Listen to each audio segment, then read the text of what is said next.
napansin ko lang din talaga nung pagkatapos magbigay ng statement, tatawagin basurero yung 18 Marines. Ganun na din yung tinawag ng mainstream media. Kaya, Coordinated, ano? so, yung kumbaga kakatapos lang ng statement, yun na kagad yung nasa post nila na grabe. Kaya, hindi ko na talaga maalis sa isip ko na ayoko na talaga mag-consume ng any information pagdating sa mainstream media, except lang talaga dun sa yan, katulad yung mga nangyari sa Mindanao, sa Lindol, hanggang dun na lang talaga yung kinukonsume ko sa kanya. Pero pagdating sa politika, ang hirap mag-consume ng information sa kanila. Kasi makikita mo talaga kung gaano sila kabias. Second point lang, panawagan lang din sa mga kapwa natin Pilipino na huwag tayong pumayag na bastasin yung ex-Marines. Kahit na kasi sabihin mong dishonorable dismiss sila or something, umakyat yan ng bundok. Di natin alam kung ano yung naging experience nila bilang Marines. Pero yung mga kasandalahan natin yan, umakyat yan ng bundok para tugising yung hanggang ngayon hindi pa rin natatapos na NPA. Kaya yung sinasabi nila na hindi nag-alay ng buhay. Hindi natin alam kasi kung ano yung naging background niya. Pero bilang Marines, sigurado ko umakyat yan ng bundok at humarap sa mga teroristang NPA na nanggugulo pa rin hanggang ngayon sa bansa natin. Sana sa lahat, sa PING, sa DDH, or dun sa mga neutral kamo, sana wag nating hayaang hindi maging independent ang Senado kasi yan na lang talaga yung kaakibat natin ngayon kasi ang Congress halatang-halata naman na pro-Malacanang. Mawawala na talaga tayo ng check and balance sa government natin ngayon. And reminder lang din dun sa mga senators, no? Kasi masyado silang aggressive sa power grabbing ngayon. Parang ngayon ko lang naranasan na ganito aggressive yung power grabbing na hindi mo na maintindihan. Bakit? Anong rason?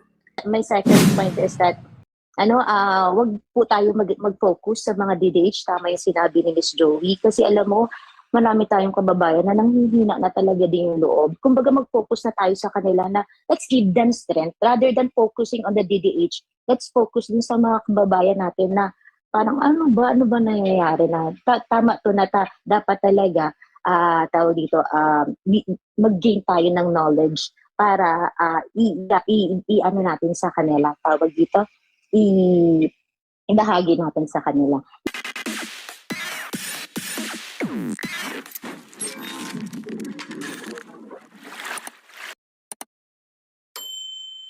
Anyway, at dito, Gail, hello? Andiyan ka ba? Ayan. Hello? Naririnig po ako? Perfect. Yes, malinaw ka po. Ayan. Thank you po. Ayan. First lang po, prayers po for Mindanao dahil sa nangyari kahapon. Ayan. Then, anyway, gusto ko lang din mag-comment dun sa, kasi nag-monitor din ako dun sa events kahapon. So, napansin ko lang din talaga nung pagkatapos magbigay ng statement, tatawagin basurero yung 18 Marines. Ganun na din yung tinawag ng mainstream media. Kaya coordinated, ano? So, yung kumbaga kakatapos lang ng statement, yun na kagad yung nasa post nila na grabe. Kaya hindi ko na talaga maalis sa isip ko na ayoko na talaga mag-consume ng any information pagdating sa mainstream media, except lang talaga dun sa yan, katulad yung mga nangyari sa Mindanao, sa Lindol, hanggang dun na lang talaga yung kinukonsume ko sa kanya. Pero pagdating sa politika, ang hirap mag-consume ng information sa kanila. Kasi makikita mo talaga kung gaano sila kabias. Ayun. Regarding pala doon sa na-discuss ni Attorney Trixie kahapon na pagdating sa Supreme Court, hindi talaga accepted ng Supreme Court na hindi talaga 100% correct lagi ang witnesses. Kasi I forgot lang yung term pagdating sa memory ng tao. But SC accepts it na hindi 100%. Mas magiging katakataka yun pag 100% accurate lahat ng sinabi ng witnesses. Kaya, yun nga din, I agree with you, Ms. Joey. Kaya mo nga siya, kaya nga sinasubject mo yung isang tao, kaya nga sila sinasubject mo sa cross-examination. Hindi. Because in the entire statement of that person, you want to know which one is tenable, which one is untenable. Ganon. So ngayon, yung sinabi niya na totoo, kung yung sinabi niya na totoo, meron bang value yan? Ano ba yung mapuprove niyan doon sa legal truth? Ganon. Ngayon, kung kunwari, yung sa sinabi niya is, marami naman siya sinabing totoo. Kaso nga lang, yung mga sinabi niya totoo, irrelevant naman doon sa legal truth na hinahanap. Eh di wala lang rin sila yun. Ganon. Eh kung kunwari meron siyang mga sinabing hindi totoo, pero meron siyang sinabing totoo, pero yung totoong sinabi niya at cross-examine at doon sa cross-examination na yun, pinapatunayan na yung sinabi niyang totoong part is relevant doon sa legal truth na hinahanap doon sa issue, o edi you can still accept it. Ganun lang, nasundan ninyo yung logic? Nasundan niyo yung logic? Okay, ang logic is ganito, okay? Ang isang witness, kaya siya cross-examine kasi kailangan mong malaman kung ano yung tenable, ano yung totoo, at ano yung hindi. Okay? Kung kunwari ang isang statement, merong totoo, merong napatunayang totoo, merong napatunayang hindi. Ibig sabihin ba nun, buong statement, hindi mo natatanggapin? No. Okay? Doon sa sinabi ngayon, nung tao na yon, yung part na sinabi niya na totoo, relevant ba siya doon sa issue? Kung relevant siya doon sa issue, pwede pa rin tanggapin yon. Ngayon, kung kunwari, hindi relevant doon sa issue, pagkatapos, totoo yung sinabi niya, hindi pa rin tatanggapin kasi hindi relevant. Di ba? Kasi hindi siya relevant. Pero kung kunwari, relevant sa issue, pag sa patunayan, kinross-examine, napatunayan na totoo, edi acceptable yan. Kahit doon sa ibang part ng statement niya, hindi totoo. Ganon. So, ang point lang ito, yun yung reason kaya ka nag-hearing. Yun yung reason kung bakit kami trial. Kasi ine-examine mo nga lahat ng mga salita na yan. Ayun. Yun, tama nga po. Ganun din yung paliwanag ni Attorney Kristen talaga. And second point lang, panawagan lang din sa mga kapwa natin Pilipino na huwag tayong pumayag na bastusin yung ex-Marines. Kahit na kasi sabihin mong dishonorable dismiss sila or something, umakyat yan ng bundok. Di natin alam kung ano yung naging experience sila bilang Marines. Pero yung mga kasandalahan natin yan, umakyat yan ng bundok para tugising yung hanggang ngayon hindi pa rin natatapos na NPA. Kaya yung sinasabi nila na hindi nag-alay ng buhay. Hindi natin alam kasi kung ano yung naging background niya. Pero bilang Marines, sigurado ko umakyat yan ng bundok at humarap sa mga teroristang NPA na nanggugulo pa rin hanggang ngayon sa bansa natin. And last point na lang po, Miss Joey, addressing sana sa lahat, sa PING, sa DDH, or dun sa mga neutral kamo, sana wag nating hayaang hindi maging independent ang Senado kasi yan na lang talaga yung kaakibat natin ngayon kasi ang Congress halatang-halata naman na pro-Malacanang. Mawawala na talaga tayo ng check and balance sa government natin ngayon. And reminder lang din dun sa mga senators, no? Kasi masyado silang aggressive sa power grabbing ngayon. Parang ngayon ko lang naranasan na ganito aggressive yung power grabbing na hindi mo na maintindihan bakit, anong rason. Diba? Yan yung first observation ko nung na-oust si Tito Soto masyado silang galit na hindi mo naman maintindihan ano ba yung kinakagalit nila. Eto nga, lumabas dahil sa kapangyarihan sa Senado.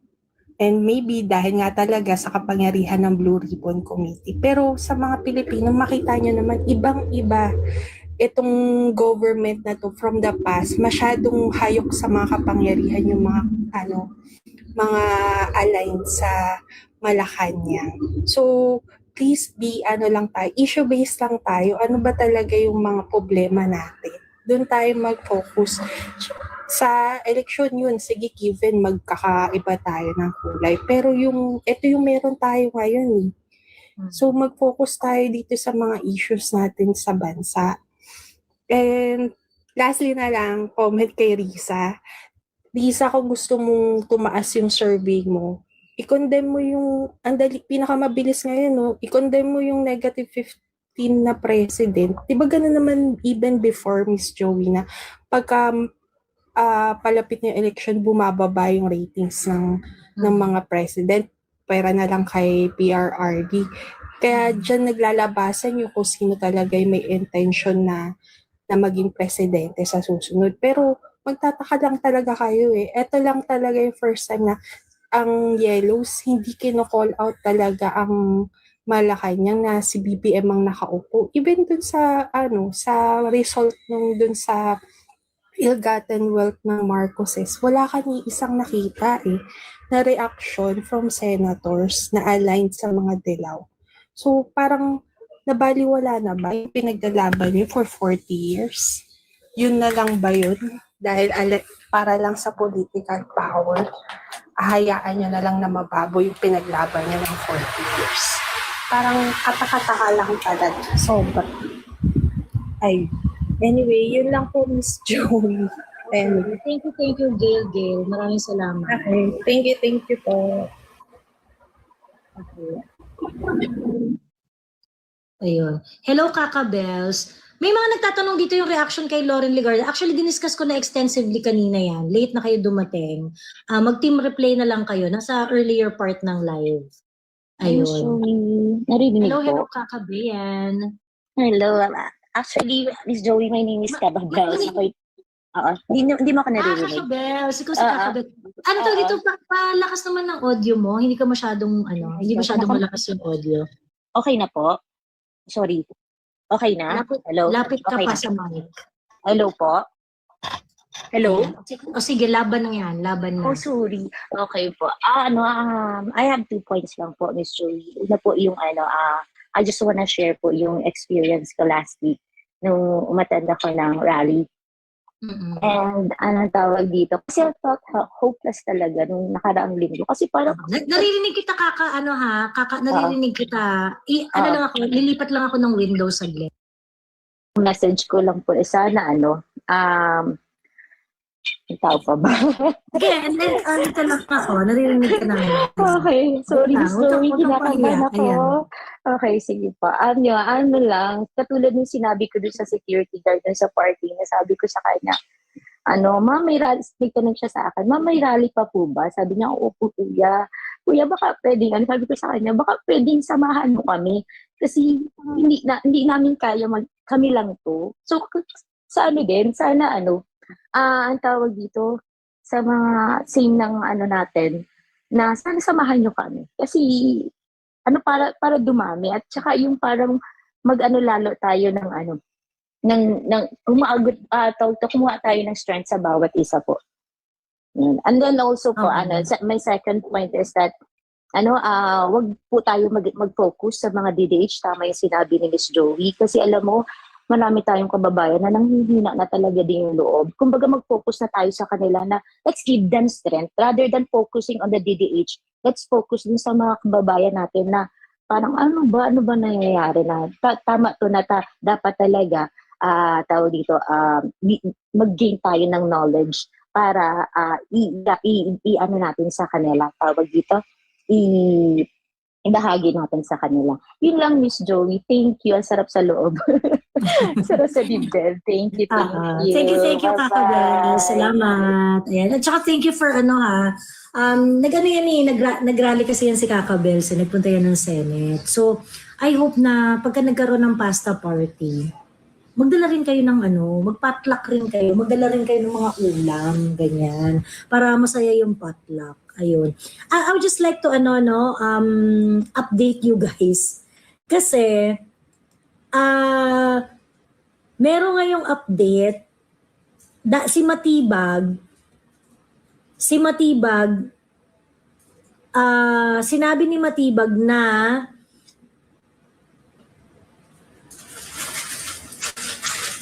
may potential threat daw sa Senate building at sa Senate premises. So ngayon, may possible na magkaroon daw ng Senate lockdown.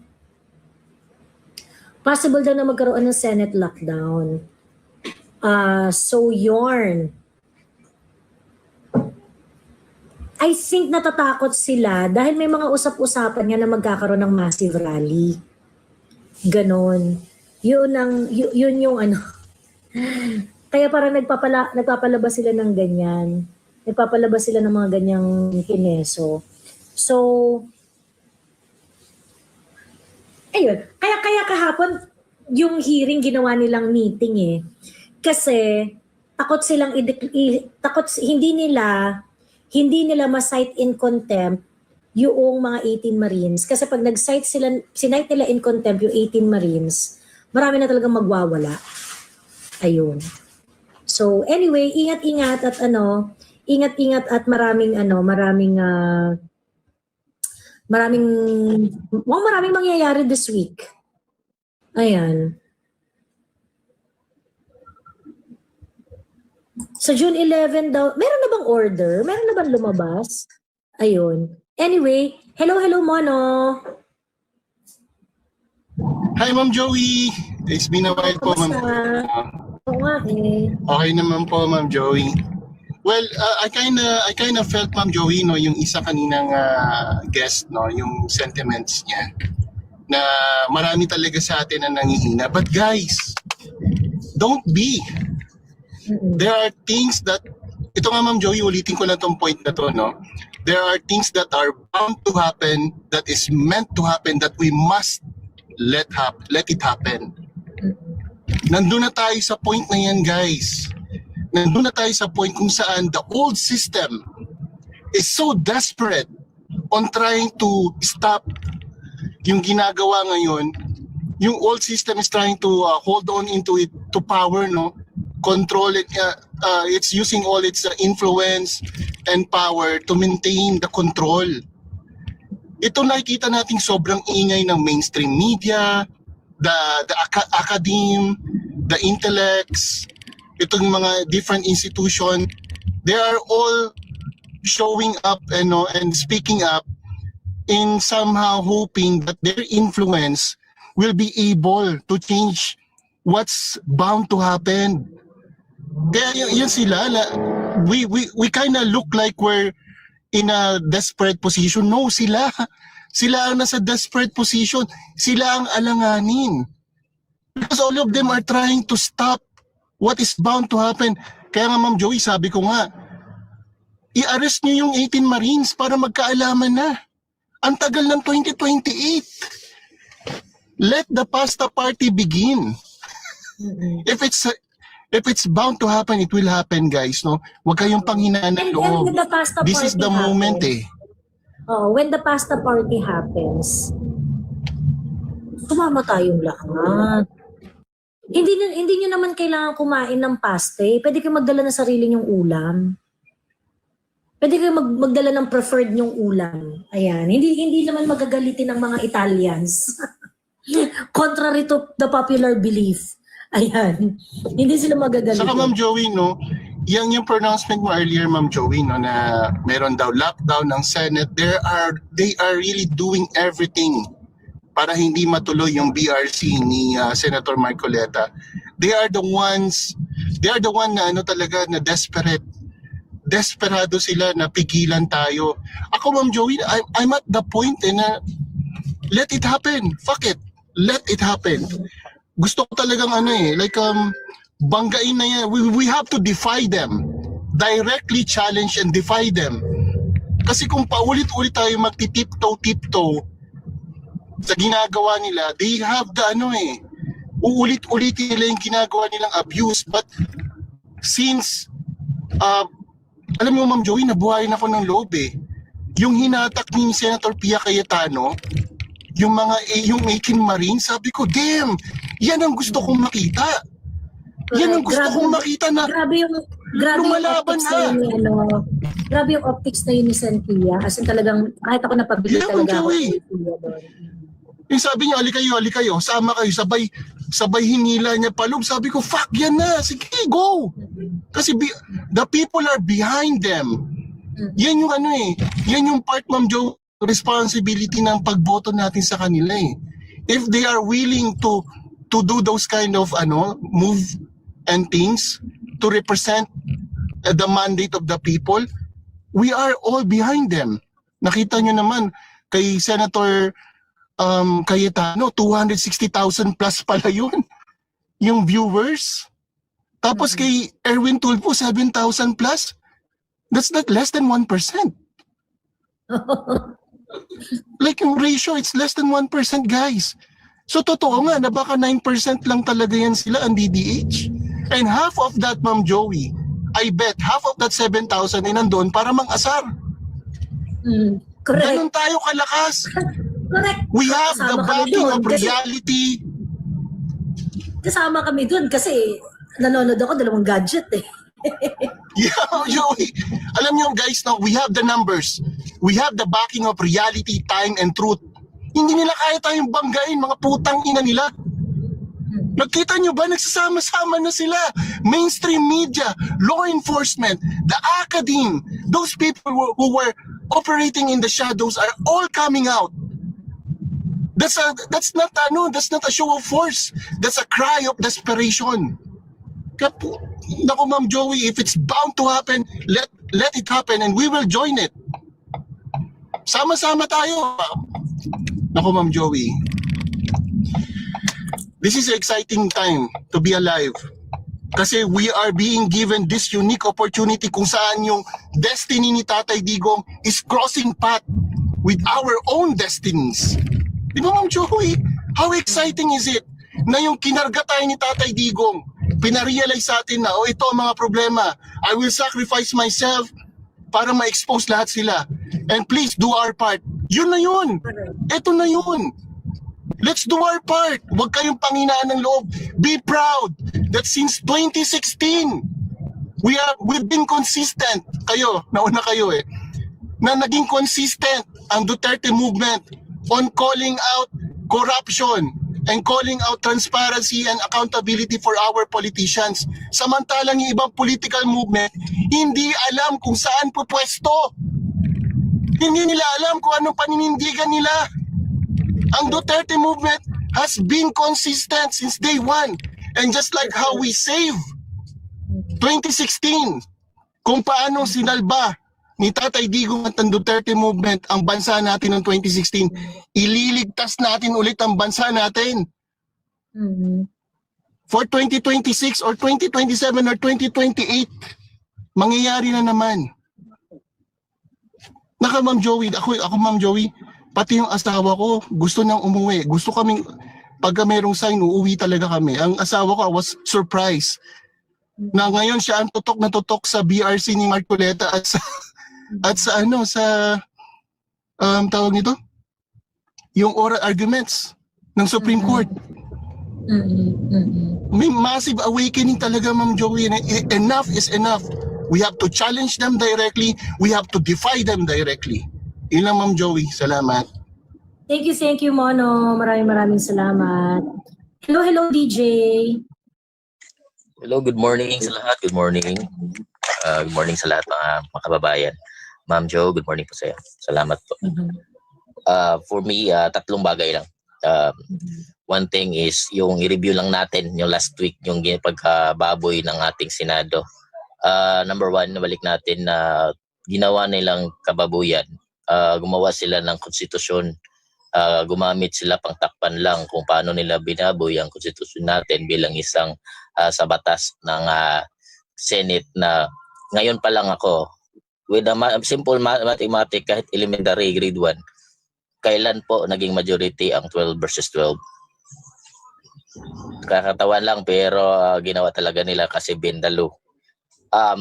Ito lang ang masasabi ko this second for the yung about sa Marines na binaboy din ng pangalan.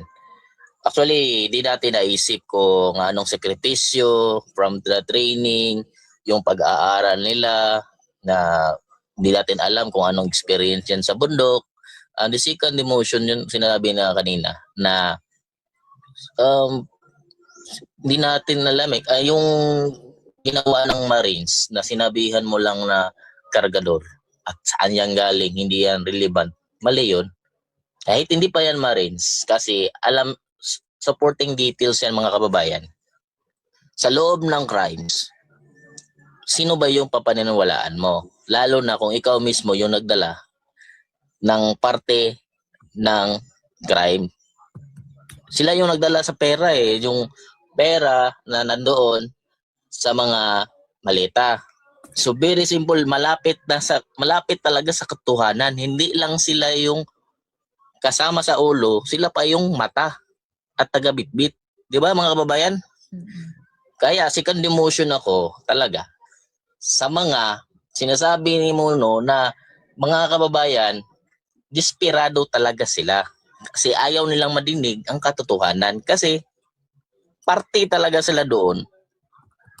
Kaya for me, in the part of crimes talaga, ang ginawa ng Marines is part of supporting details kung ano ang mga nangyayari. So, sasalain yun kung totoo or mali. Bakit parang ang nangyari kahapon, kinukontra yung nagsasalita. Pinipigilan pa, pinapabias media pa na hindi tumatin. Niloloko nyo mga kayo mga senators nandyan, kasama ni Erwin Tocloc, niloloko nyo mga taong bayan kasi dahil sa kapangyarihan ninyo, pero hindi na po yan nag-oobra. Wala na kayo sa hulog. Totoo lang kayong senators dyan. Wala na kayo sa hulog. Bago na ngayon, may social media na, hindi lang media ang nagbalit na mata ngayon. Ha? Inuulol nyo ang mga kababayan pero hindi, alam nyo mga kababayan, ang pagka-desperado ng mga yan, mayroon pa rin control. Number 1. Third, Ruben Padilla. May question tayo sa kwan ko Bakit hindi nila magalaw-galaw? Kung nasa likod ng BARMS, Mindanao. Second, si Attorney Marcoleta, bakit hindi nila magalaw-galaw? Nasa likod ng INC. Ayaw na nila matry yung lakas ng mga Pilipino pag magsama-sama. Yung nangyari kay Pastor Kibuloy. Ano nangyari kay police noon na 4-star? Naging MD na lang.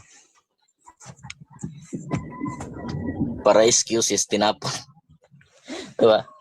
So mga babayan, yung nangyayari talaga ngayon, let's review. From Saldico, kunik-kuniktuhin natin. Kahit hindi man sabihin natin tama yung mga sinasabi lahat, pero makukunik talaga. Yun lang po. Mga babae, salamat. Thank you, DJ. Maraming salamat sa pag-share ng your thoughts. Hello, Lucky Mix. Hi, Ate Joey. Hello. Alam mo, ate, ilang araw ko nang iniisip ko totoo yung mic. Hindi. Kasama lang siya sa Kasama siya Filter sa pala, kasi sa iPad ako nanonood. Filter pala siya, nakakaloka ka talaga. Anyways, eto na nga. So, let's talk about Erwin Tulfo as a man. So, una, ni-research ko din to kasi sa ChatGPT kung magkano yung salin niya bago siya pumasok as a congressman. So, ang naka-declare pala doon is 8 million. Tapos recently, napabalita sa GMA yata or sa ABS kung sino yung top 10 senators na pinakamayaman sa kanila. So, ilang taon lang naman siyang congressman, di ba? Parang 3 years. Si Erwin? Yes. Less than kasi ang nanalo talaga sa eleksyon, ang nominee talaga noon ay si kapatid ni Eric Yap. Pagkatapos nag-resign. Ang pumalit si Erwin Tulfo kasi si Erwin Tulfo, DSWD secretary siya, di ba? Tapos hindi siya na-confirm. Imagine mo yun, ate, ilang taon lang yun. So, 8 million to 400 plus million. So, paldong-paldo talaga ang lolo mo. Diba? Ang laki nung jump, nung money niya. Tapos kung iisipin mo, ate, pag-uusapan namin to nung asawa ko nung nakaraan. Kasi nagsusearch ako about his personal life. kung dati newscaster lang, hindi naman siya yung big TV anchor, 'di ba, kung tutuusin. How come na kaya niyang bumuhay ng 4 na pamilya at may 10 anak siya? Kung dati pa lang sa trabaho niya, hindi na siya tumatanggap ng pera. Yun yung iniisip ko. So, what more ngayon na mas available yung funds? 'Di ba, ate? Tapos sa behavior naman niya, ang napapansin ko kasi, ever since naman, very aggressive. Tapos very poor ang kanilang Parang iniisip ko kung dahil ba hindi siya nakatapos ng college. Hindi ko naman minamaliit yung mga hindi nakatapos ng kolehiyo. Pero wala talagang alam si Erwin. yes! Wala. Pero sabi nila si Ben Tulfo daw is, reasonable. Mas reasonable raw si Ben Tulfo. Kasi inaaway ni Ben Tulfo yung mga kapatid niya. Mas matalino raw si Ben. Hindi rin kasi ako nanonood kasi parang ganyan rin naman na sinabi nila kay Erwin, no? Na si Erwin is better than Rafi. Parang hindi rin naman. Parehas lang naman sila. Parehas lang naman sila. Parehas din sila ng hobbies, mga women. Oo, so parang hindi malabo, ganon. So anyway, kaya wala akong tiwala kasi parang magkakapatid na to. Diba? True. Para sa mga ng past. Ayun, so, di ba, bakit ba naman maniwala? But nevertheless, pag hindi naman siya pinapakinggan ng mga kapatid niya, hindi rin naman siya hindi rin binibigyan ng, kung kahit kinikriticize ni Ben Tulfo, yung mga kapatid niya, nakikinig ba sila sa'yo? Wala rin naman, kasi siguro, naiintindihan ng mga kapatid mo na kailangan mo yan for clout. Diba? True. Yun mo nga ate yung sinasabi namin na siguro, sinasike ko kasi nga psych graduate ako, no? So sabi ko, siguro yung facade nila before na para sila sa mahihirap because it's their bread and butter. So they have to be like that.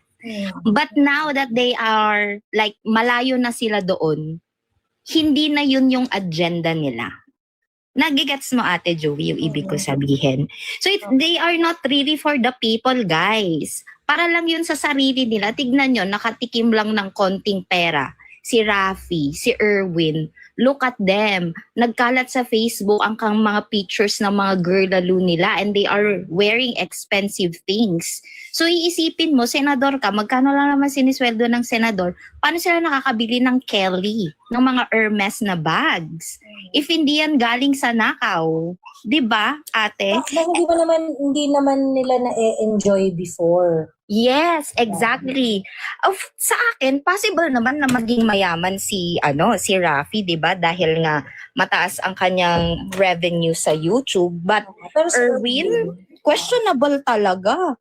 Kasi TV isang hindi pa prime time yung kanyang palabas. Tapos radyo lang siya. I doubt na may 1 million a month yung professional fee niyan. Unless tumatanggap nga sila ng pera na wag mo akong babanggitin sa show mo or tirahin mo si ganito para 'di ba ate? Gano'n naman yung kalakaran sa mainstream media kahit hindi aminin ng mainstream media. May ganyan talaga.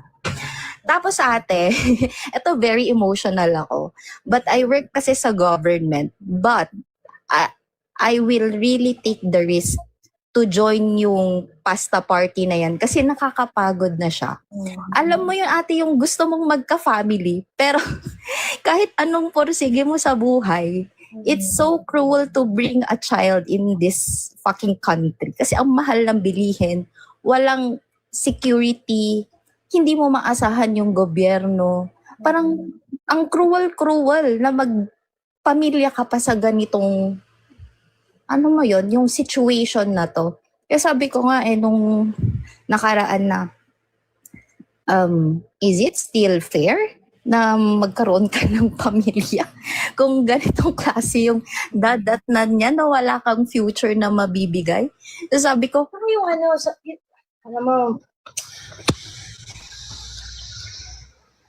a lot of people are asking questions. Bakit ba natin kailangan makialam sa politics? And a lot of people do not understand. It is your life that is at stake here. yes. So, ayoko ng politics kasi hindi ako mahilig sa politics, ganyan. Well, that is why you deserve what you tolerate. Ayaw nyo makialam sa politika eh. 'Di ba? Ayaw nyo makialam sa policy shaping eh. 'Di ba? Ibig sabihin, kontento kayo sa ganito. 'Di ba? So, alam niyo sa totoo lang, if you would be, politics will give you a bird's eye view of how do you want to be perceived as a nation, as an individual, as a family person, as a as a citizen. Kung tatanggapin niyo yung mga ganitong kaputahan, malay-maletahan, ganyan-ganyan, tatanggapin niyo yung pang-aabuso, tatanggapin niyo yung mga abuses ng mga taong mayayaman, nasa power, may impluwensya, then probably we deserve this shithole that we have right now. Yes. Diba? Correct. So, parang, yung mga ganitong sentimento, yung mga sinasabi ni Lucky Mix, matindi talagang tama sa puso ko niyan eh. Kasi, alam mo Lucky Mix, I remember, kasi kami, nung nagka-college pa kaming magkakapatid, wala pang free tertiary education act. So, ibig sabihin, yung parents ko, they really have to work their asses out para mapadala kami sa mga universities kung saan kami nag-graduate. May mga kapatid ako, graduate ng Mapua, graduate ng FEU, UST, ganyan. Tapos ako from UP ako. Yung isa kong ate, graduate naman sa PNU, ganyan. And kailangan bunuin ng tatay ko yun ng bonggang-bongga tsaka ng nanay ko. Yung mga ganang klaseng paghihirap mo. Tapos naisip ko, nung nagawa ni Duterte yung Free Tertiary Education Act, naisip ko, tangina, kung dati pa na merong care yung presidente natin, sana yung parents ko hindi ganun kapagod sa buhay. Exactly, yes. Diba? Sana yung parents ko hindi ganun kapagod sa buhay. These are, policies that could have changed the course of our lives. Hindi tayo yung parang hindi tayo nanlilimos ng serbisyo na para naman talaga sa atin. Yes. 'Di ba? Alam mo yung ganyan na parang sentimiento na parang putang ina, parang mag-aanak ba ako sa ganitong klaseng bansa? Yung sweldo mo hindi pa kasya sa'yo. Correct, 'di ba? Parang pagkatapos ayaw mo pang makialam sa politika. Ay, hindi ayoko madamay sa gulo ng mga DDS, na makakamping, ganyan. Well, whether you like it or not, damay ka. Kung ayaw mong manindigan at kung ayaw mong magsalita, damay ka. Diba? Ngayon, kung yung namang gustong sumali sa politika na wala namang pinaglalaban, diba? Kayo yung worst kind of evil. Kasing evil kayo ng mga politikong buwaya na nagpapahirap sa bansa. Kasi wala naman talaga pinaglalaban eh. Gusto niyo lang manalo sa eleksyon. Pero wala kayong pinaglalaban. Actually, Ate Joey, nung pandemic, yung nanay ko, nagkaroon siya ng cancer, pero prepared naman siya for that. So, may health insurance, ganyan. Pero syempre, pag private hospital ka, minsan yung mga meds, di ba, outside na. So, doon ko talaga na-appreciate yung panahon ni PRRD kasi kahit private hospital ka na kilala sa Maynila, kapag pumunta ka sa malasakit center, which is mahal kasi yung gamot na yun. I think yun yung gamot na para hindi ka mag-elk after the chemo. Walang judgment, walang tanong. It was given to us freely. And even nung nagkaroon ako ng depression, ate, na kahit, alam mo yun yung thinking mo na, ay, susulitin ko yung tax ko, kaya hingi ako ng free meds. Walang questions na, maganda yung suot mo, ba't ka nakikipila dito? Hindi, may equalizer talaga, kaya talaga doon ko na-feel na, shit, lalo na ngayon, ate, ang strong talaga ng ng patriotism ko sa country natin. Kasi nga, nakita ko yung difference nung dati at saka ngayon na parang, di ba Ate Joey, kachat mo ako sa Facebook, di lang kita ma-message kasi nga, hindi ka na ma-message sa Facebook. Kasi nung last na nabagyo kami dito sa probinsya, para kaming busabos na nang hihingi hindi naman kami, pero yung mga family members namin ate na as in ate wash out yung bahay nila. Imagine mo, ang binigay is 5,000 pesos for a total wreck na house. Na kulang pang pangbili ng bubong. And guess who is the mayor of that city? Nanay ni Baby Tambi. O, diba? Pero for the photo sila. Yes. Sabi ko nga wow, mas malaki pa yung nakuha nyo nung election kesa yung ayuda na nakuha nyo ngayong nasira yung bahay nyo. Di ba nakakawalang dignidad, ate, na parang, what the fuck? Tapos, yung friend ko, kakampink siya. Ito na, chismis na tayo, ate.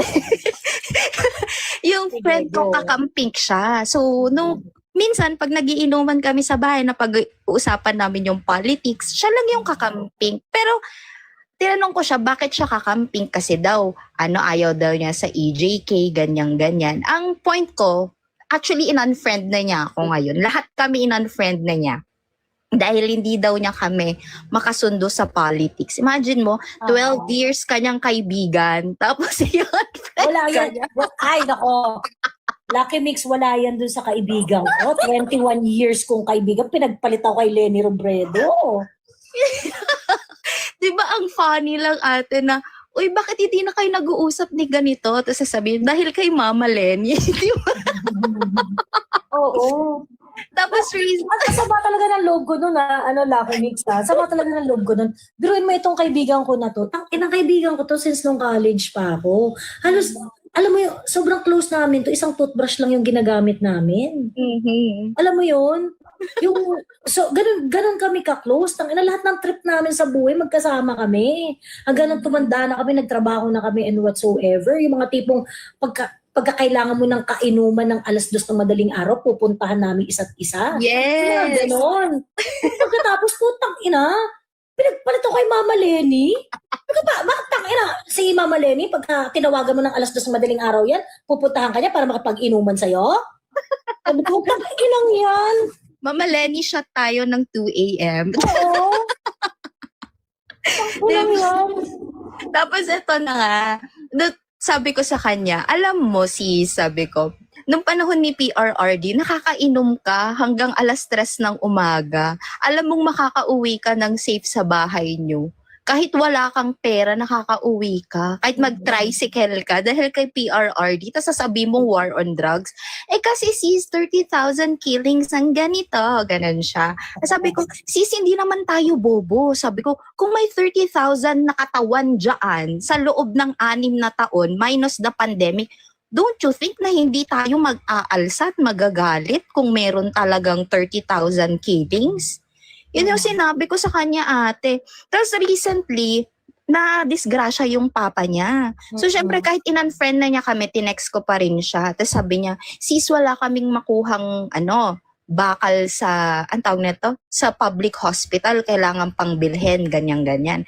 Ito namang asawa kong sutil, sabi niya, ayan, kaka-BBM mo kasi. Sabi niya, BBM, pink, iisa lang. Kasi galing naman yun sa kanya na intertwined daw ang BBM and pink. Iisa lang daw ang takbo ng utak nila. So, siya na mismo yung umamin sa amin na ganun siya. So, nung lumabas ate yung news about dun sa ill-gotten wealth, finorward ko sa GC namin. Tapos, ang akla, alam sabi niya. Tingin ka din kaya kayo nag-away. Inantay ko yung reaction niya kasi dati pa, bago tumakbo si BBM, siya lang sa grupo namin hindi nag-uniteam. So, siya, Lenny Sara siya. Nag-Lenny Sara naman siya. So, sabi ko, sis, ano naman ang comment mo dito? Alam mo, reply niya, sa kanila naman talaga yan, sis. Dati pa naman nilang pinaglalaban.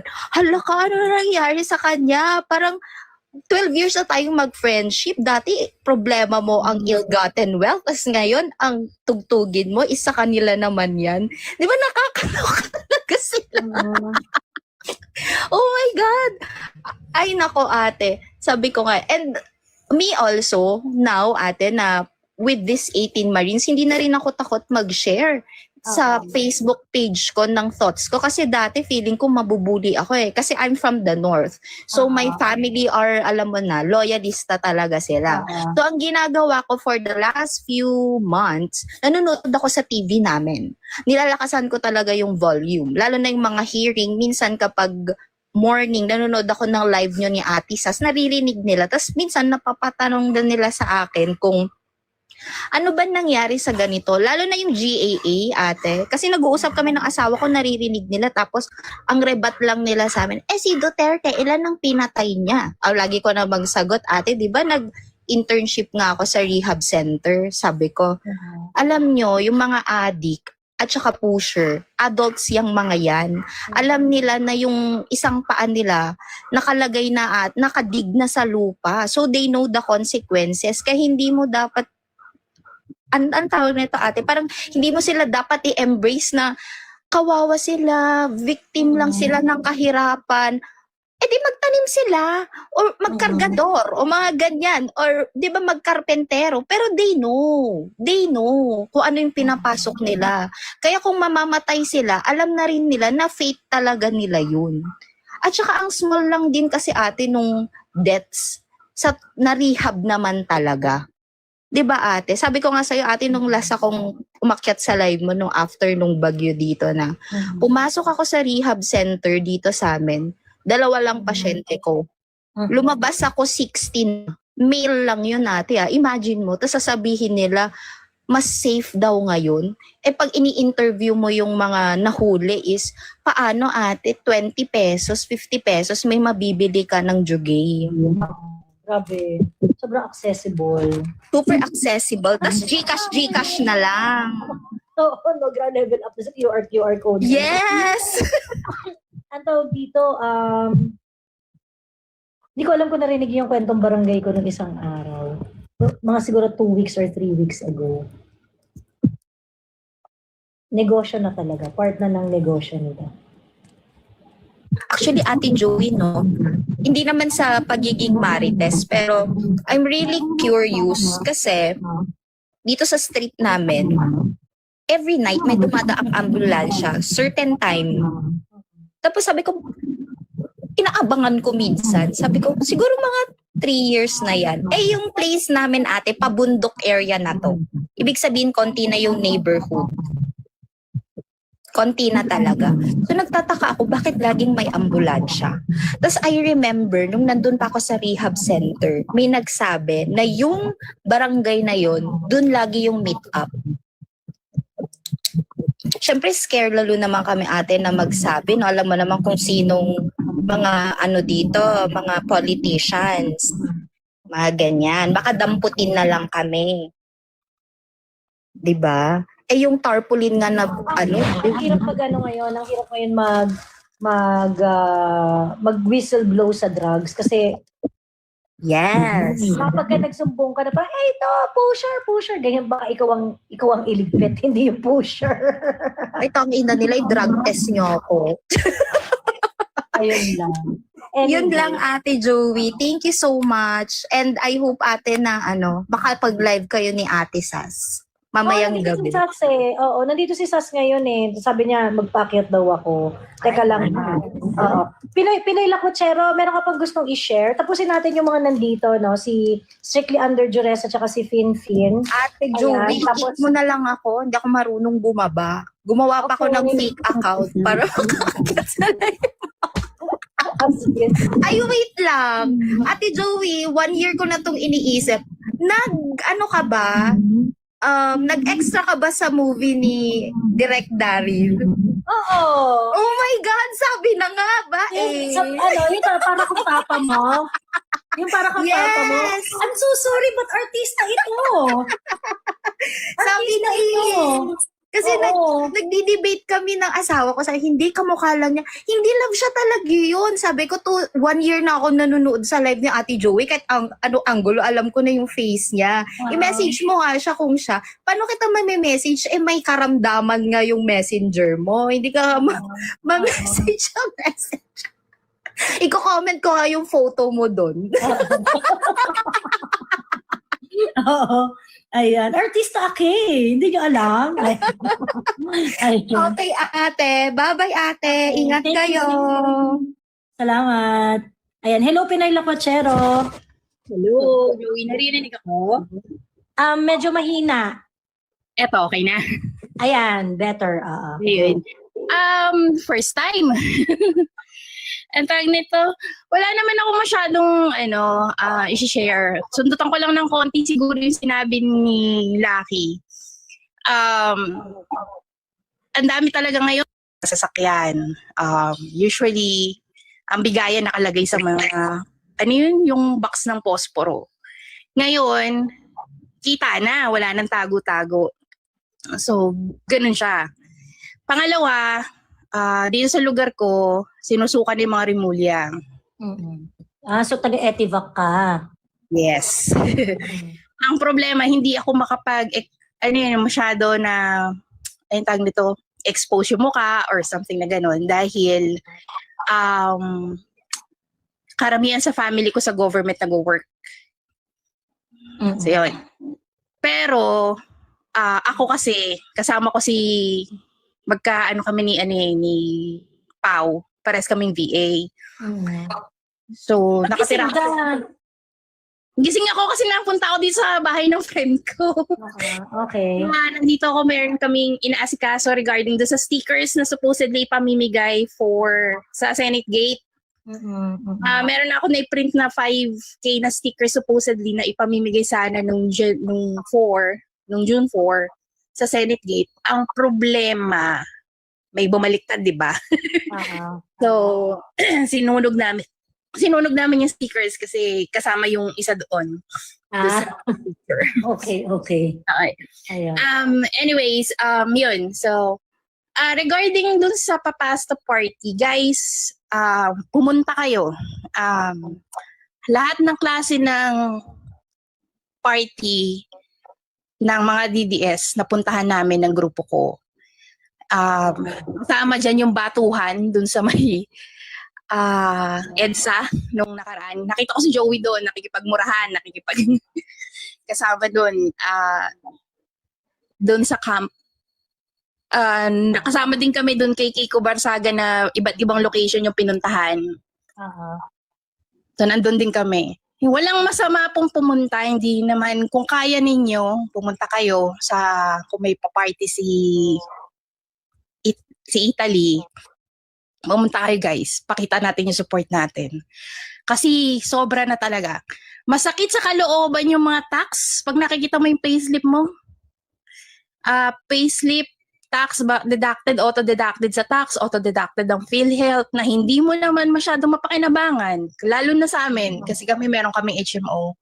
So, hindi talaga namin napapakinabangan si PhilHealth. Tapos malalaman mo, nagbabayad ka, kinokorap lang nila. So, yan. Pangalawa, ang dami nang namatay sa flood control. Mas marami pa kaysa sa mga namatay na sinasabi nilang EJK. So, laban tayo. Hindi tayo pwedeng bumigay ngayon. Yung mga iba dyan, since nandito ako sa Cavite as of the moment, kasi pag nagpupunta ako ng Davao, Miss Joey, lagi tayong nagkakasalisi. Ang tawag nito, nandito ako sa Etivac. If any case na magkaroon ng party si Italy, gagawa kami ng paraan ng grupo ko para makapag-provide kami ng sasakyan sa mga gustong pumunta. Actually, dapat yun na yung iniisip ng mga tao eh. Kung magkaroon ng pasta party, paano kayo magka-carpool? Ganyan na dapat. Ganyan ang mga usapan. Ganon. Oo. Kasi previously, yung mga previous din naman ng mga party, nagpo-provide din kami ng sasakyan hanggat kaya namin. Kasi lang naman kami, chip in na mga kagrupo ko. Para makapag-provide kami na at least van papunta dun sa location. So, kung makakapag-provide kami, malalaman ninyo, we will post it sa page ng Pinoy Lalacochero. Makikita nyo po dun yung mga location kung saan kami magpo-provide ng sasakyan. If any case po na meron, at least a day or two before po ng party, malalaman po ninyo. Kasi alam po namin dyan, marami po nagme-message sa amin before, katulad po nung isang taga Paliparan, Tatay Raimundo po yung pangalan kung hindi ako nagkakamali. Ano po siya, mga ngalakal lang pero gusto niya laging sumama sa mga party-party na ganyan. So nagpo-provide po kami, nung huli, wala kami ma-provide sa sasakyan, inangkas na lang po namin siya sa motor just to be there sa location po nung huling party na pinuntahan. Anyway po, ganon. Kung meron kami... Anyway, so ano naman na yan you can do that with your community kung sa mga kapitbahay ninyo or whatsoever. Mag-arrange na kayo, ganun, kung sino man yung sa mga community ninyo, kung sino yung isasama. Yan ang dapat yung pag-isipan, no? Yung iba't iba dyan, magkakapitbahay dyan, ganyan. How you're going to make it work. So, yun lang. Anyway, Pinoy Lakwachero, anything else? Kasi nasa backstage na si Sas Okay na Dito ako. sa, Okay na ako, Joey. Yan lang naman. Announcement lang for the others. Join the party hanggat maaari. Hindi naman kailangan na Italian food yung dadalhin ninyo. Magdadala kami ng street food, fishball, or kikiam. Make sure na nandun kami if any case. Isa kami sa mga pupunta. I don't care kung absent ako or whatsoever. Basta nandun kami. Kita-kits kung ano man. And then, follow po yung Pinoy Lalakwachero page for any announcement regarding po sa sasakyan kung may makakapag-provide kami. Yun lang po. Okay. Salamat, Okay, Joey. salamat. Thank you sa YT. Okay, thank you. Okay, ang tawag dito, Fin, lipat ka sa YT. Lipat kayo sa YT. Yung si Strictly, yung mga gustong umakyat, lipat kayo doon kung ano. Ando na si Sas kasi sa backstage lipat tayo sa YouTube, okay?